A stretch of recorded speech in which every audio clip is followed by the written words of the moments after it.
Et on a vu qu'il y a pas mal de petits leaks, de petites annonces concernant le set de PRB2. C'est important de suivre les annonces autour de ce set parce que ça ça impacte directement l'économie du jeu. Il y a des cartes qui ont vraiment droppé en termes de prix parce qu'elles vont être reprint. Donc c'est super important de suivre ça, c'est pour ça que je vais vous faire cette vidéo, parce qu'on va voir ensemble les petites cartes qui ont été annoncées récemment dans ce set là, que ça soit officiellement, en fait c'est que officiellement, c'est pas vraiment des, il y a des petits leaks dans les magazines, mais la plupart des cartes ont vraiment été présentées sur la chaîne YouTube de One Piece TCG, la chaîne officielle. Donc je suis sur le site Spellmana, voilà, juste pour le petit crédit quand même, parce qu'il faut pas déconner. Ils ont fait un article qui récap vraiment les dernières news, donc là c'est up to date. Au jour du 29 juin déjà, et vous devrez voir la vidéo normalement le 30, voilà, si vous regardez la vidéo le jour même. Bon, maintenant on a la petite Kobe qui est un personnage directement intégré au set PRB2, c'est pas un reprint, on a la version classée qui est alternative, donc c'est la première carte du set. Quand elle attaque KO un opponent avec un power de 3000 ou moins, et ensuite si tu as 6 6 ou moins, enfin 6 cartes ou moins dans la main, tu draws une carte. Pas mal, à voir si ça s'intègre avec le deck Kobe rouge-noir. Vraiment, j'ai pas trop de vision sur le deck, je l'ai pas trop pratiqué, et j'ai pas l'impression que c'est un deck qui top beaucoup en ce moment. Sinon, au niveau de la collection, l'alt est magnifique. Moi, Kobe, c'est pas non plus mon personnage favori, mais punaise, l'alt, elle est très très très belle. Il y a des super bels effets, j'imagine que voilà, quand il y aura les effets de foil et tout, ça va être quelque chose. Une autre carte exclusive au set PRB2, c'est cette petite Low.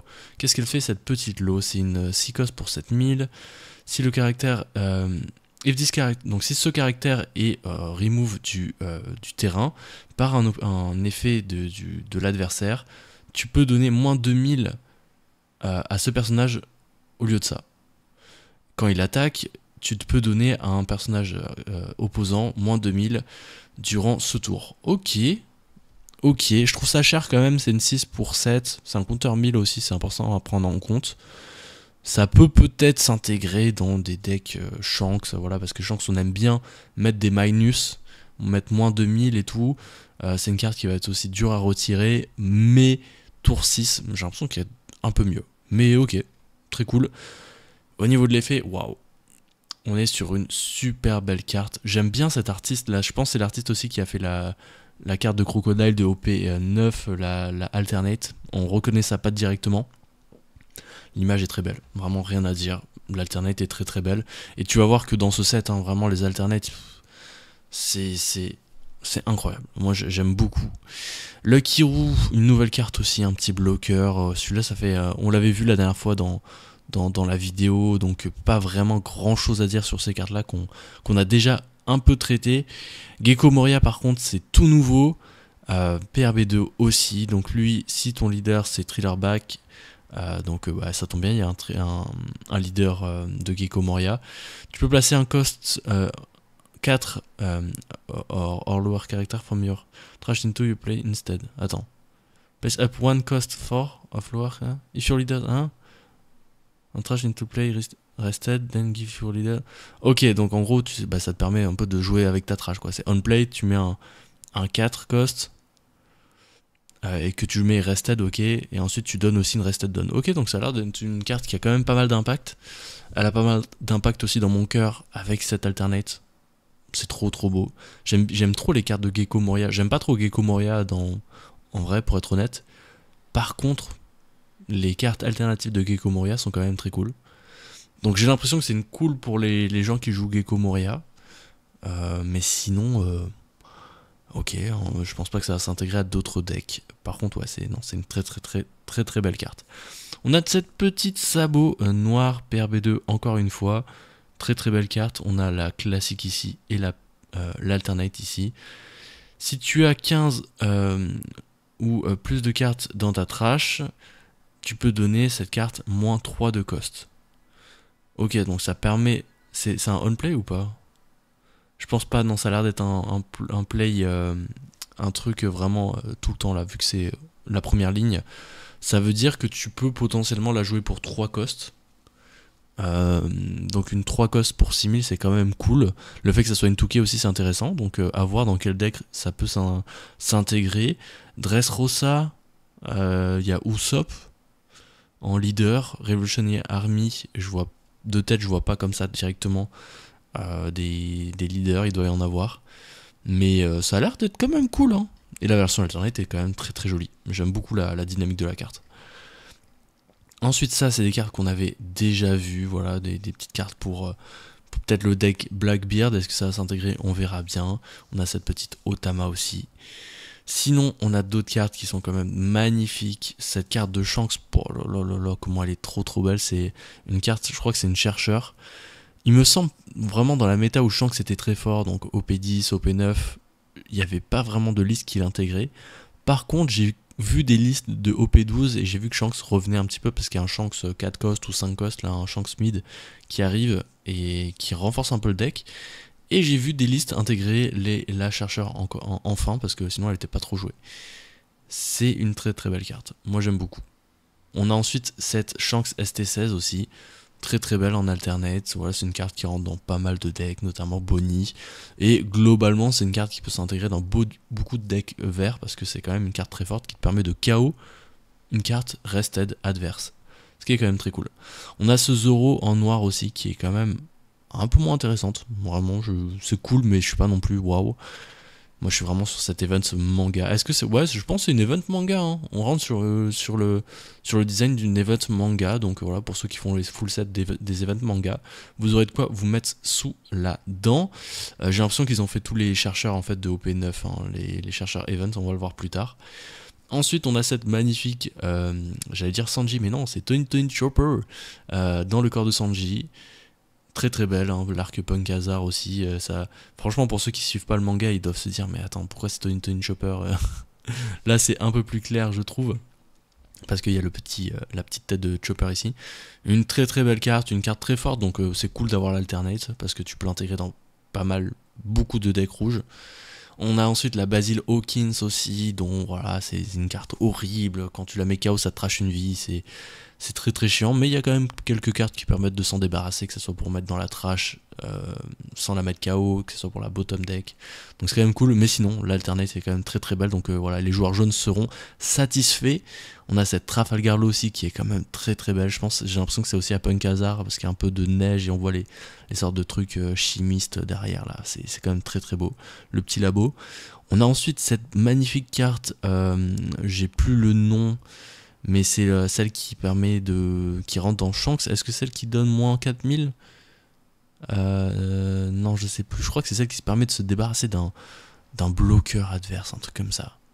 Mais en tout cas, là, je sais que la carte originale est vraiment affreuse. Par contre, celle-là, elle est sublime. Tout comme la Urug aussi, qui est quand même très très belle. Voilà, on aime bien. Et comme je l'ai dit tout à l'heure, on a une nouvelle event manga qui est reliée aux chercheurs de OP9 avec cette magnifique Buggy, la Cross Guild. Voilà, cet effet un peu circus avec le nom des personnages, Cross Guild écrit en gros. C'est une carte sublime. Vraiment, j'ai envie d'en avoir 4 pour la jouer dans mon deck Buggy. Je suis en train de pimper mon deck Buggy là d'ailleurs. Je m'en rends compte là, j'ai acheté 3 Buggy Anniversary là, donc j'ai quasiment mon playset de Buggy pour le 10 cost. Parce que j'aime trop le deck et tout. Je compte pas le pimper en entier, mais tu vois, c'est des cartes comme ça te donne trop envie de jouer avec. Enfin, ça te donne trop envie d'avoir le deck et full pimpé. Là, Buggy, en plus, tu vas voir, il a, on va le voir directement. Il a Mr. Tree juste ici qui arrive, qui est franchement, la carte est trop belle. C'est Mr. Tree, donc c'est pas non plus un personnage de ouf. Je suis désolé, la carte est vraiment belle. Donc là, les joueurs de Buggy, ils ont de quoi se mettre sous la dent. D'ailleurs, si tu veux progresser avec le deck Buggy, j'ai fait un guide complet sur les decklists, les cartes tech aussi intégrées, pourquoi les intégrer, contre qui les intégrer, et aussi j'ai fait les directions à prendre selon certains match-up.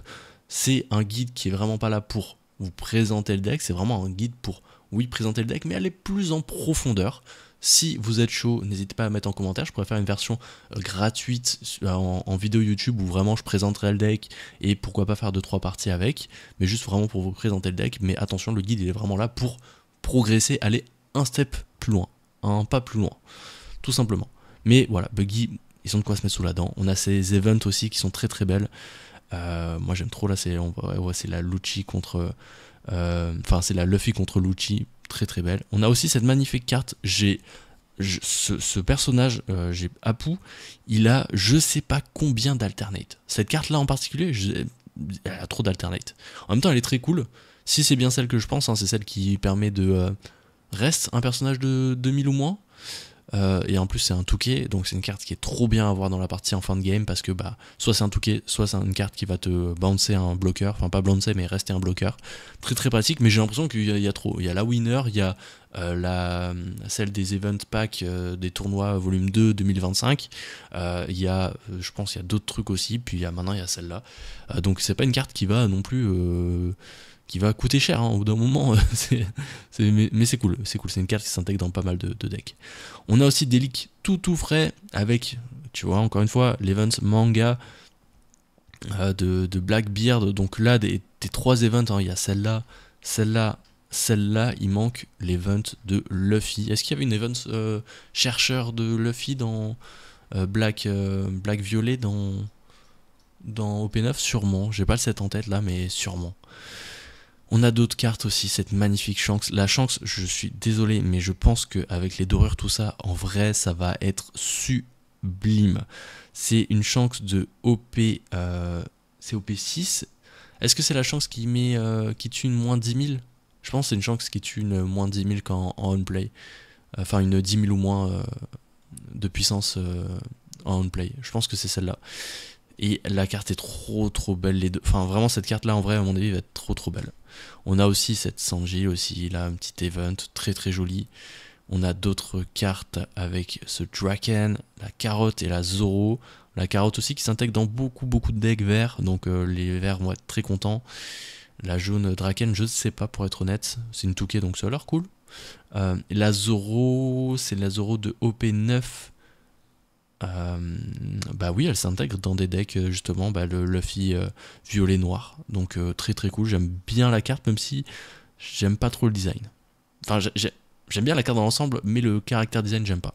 Voilà, c'est comme ça que je voulais le dire.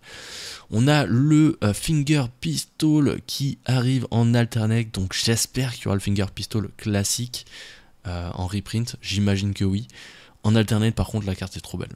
C'est une carte magnifique, les joueurs de Blackbeard seront très contents, même si je trouve qu'il est un peu moins intégré, Finger Pistol, dans les listes. En tout cas, il est plus en 4 fois. On a cette Trafalgar Law aussi qui est très belle. Je ne connais pas, c'est une SP. Ah, c'est une carte SP.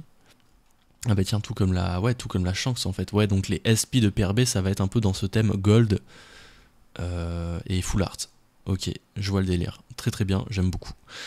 Donc c'est OP10. Ah, c'est la secrète de OP10, ok. Donc c'est la version, pour faire simple, c'est la manga de OP10. Là, tu vois à peu près à quoi elle ressemble. Qui est intégrée dans le deck Trafalgar Law jaune et vert. Donc c'est un deck qui est très puissant et qui va être très puissant aussi dans OP12. Mais qui est assez dur à jouer. Et on a cette magnifique Luffy, j'aime bien avoir les bras comme ça et tout, c'est quand même très cool, d'une carte de OP2 qui reprint, donc ça fait plaisir parce que c'est le genre de cartes qui peuvent être potentiellement dures à obtenir actuellement. Et c'est pour ça qu'on aime bien les sets PRB. Ensuite, on a Burgies pour le deck OP, le deck Blackbeard, hein, la Burgies qui est indispensable au deck, qui est une carte beaucoup trop puissante, hein, qui est une 4 cost pour 5, mais qui monte très vite dans les tours, hein. Ça monte très vite à 10 000 en fin de game et tout, voire plus, parce que ça joue avec la trash, en gros, plus tu as de cartes dans ta trash, plus c'est une carte forte, donc quand il montre ses muscles, c'est pas pour rien. Très belle carte, j'aime beaucoup Burgies, il avait pas d'alternate je crois de mémoire, en tout cas peut-être il y avait des promos par-ci par-là, mais en tout cas il n'y avait pas d'alternate comme ça, donc très cool.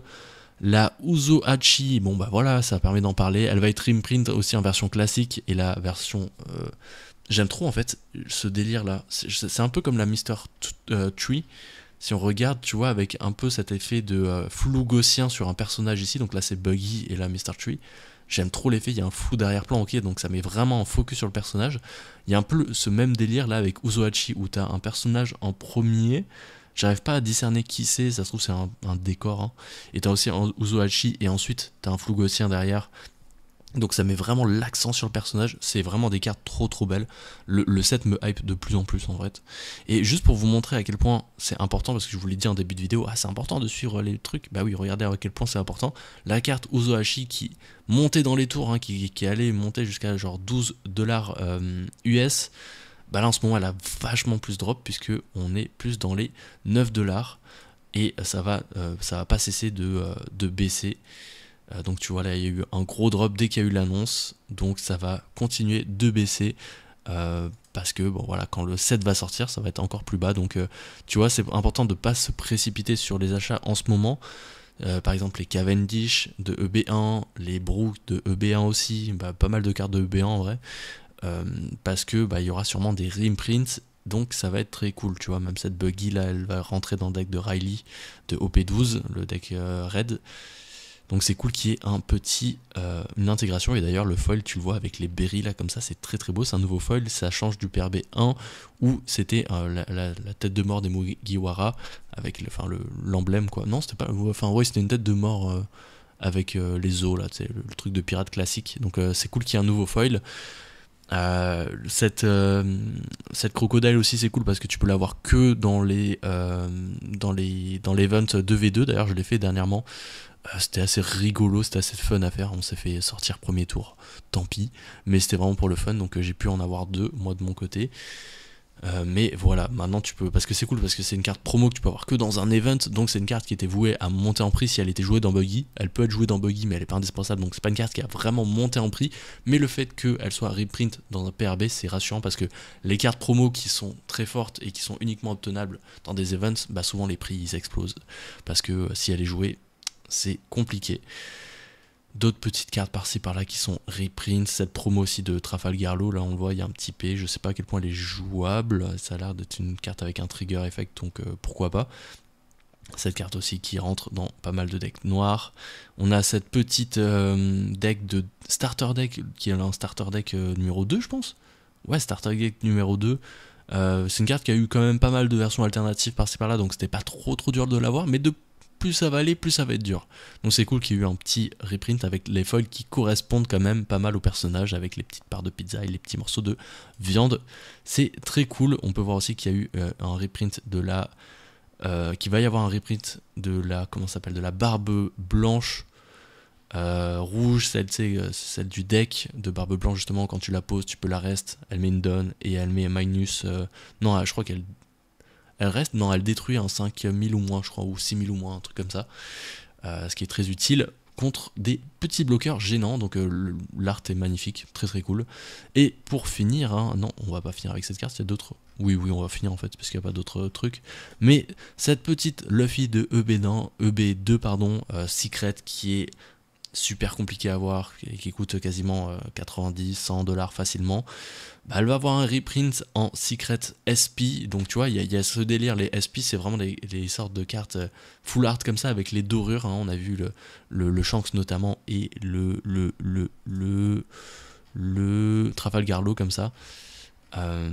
Donc j'aime beaucoup le délire, j'aime beaucoup ces cartes là, et j'espère qu'il va y avoir aussi la version classique de EB1, histoire de faire baisser le prix de la carte, parce qu'elle est quand même très très chère. Donc très cool, vraiment. Je ferai pas forcément de vidéo sur d'autres prochaines annonces sur PRB2. Je vous invite à suivre vous de votre côté, de vous tenir informé, de regarder ça tranquillement, parce que bah voilà, ça peut changer le prix des cartes et tout, donc surveillez ça. Je le présenterai évidemment quand le set sortira. Voilà, je ferai la petite vidéo présentation habituelle, mais c'est un set qui est vraiment exceptionnel, qui est très très beau. En tout cas, merci d'avoir regardé cette vidéo jusqu'à la fin. Je vous laisse avec une vidéo tout simplement où je présente le set le plus fou, le set promo de One Piece le plus fou, avec des cartes sublimes. C'est le set anniversaire 2 version anglaise. Si tu l'as pas vu, elle est juste ici. Allez, ciao.